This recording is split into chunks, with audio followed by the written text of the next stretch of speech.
Et ce 6 février est une date importante, c'est la journée internationale de tolérance zéro à l'égard des mutilations génitales féminines. En Côte d'Ivoire, la fondation Djigui Grande Espérance a fait de cette lutte son cheval de bataille. Elle se réjouit de la baisse de ces violences dans le pays, désormais à 20%, tout en soulignant la nécessité de poursuivre la lutte en Côte d'Ivoire. Salifia Lekoué, Chèque Bleu. Le 6 février marque la journée internationale de tolérance zéro à l'égard des mutilations génitales féminines. Une occasion pour les organisations de la société civile, à l'instar de la Fondation Djigui La Grande Espérance, de faire le point de la lutte.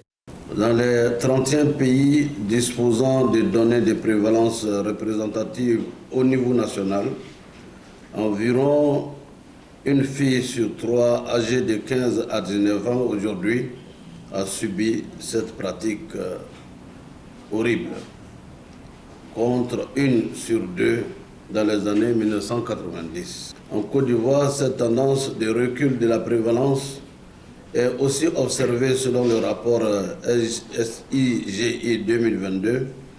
Le taux de prévalence nationale des MGF est passé de 36,7% à 20% aujourd'hui.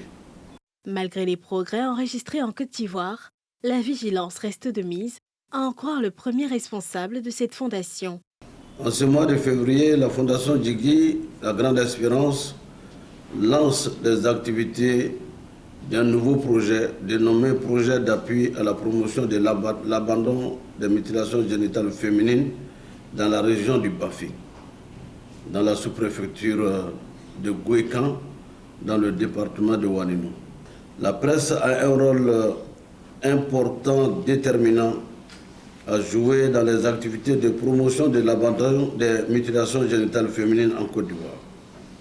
C'est pourquoi je voudrais vous exhorter encore une fois à vous impliquer davantage avec vos plumes, vos micros et vos caméras, à mettre en lumière les conséquences néfastes des mutilations génitales féminines sur la santé des femmes et des filles et partant sur le développement de nos localités.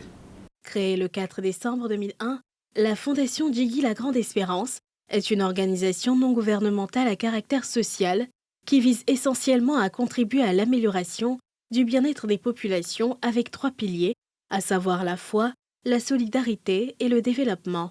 Ces programmes portent sur la santé, notamment le VIH-Sida, la protection avec les violences basées sur le genre, la solidarité et la paix, la cohésion sociale, l'éducation et la famille.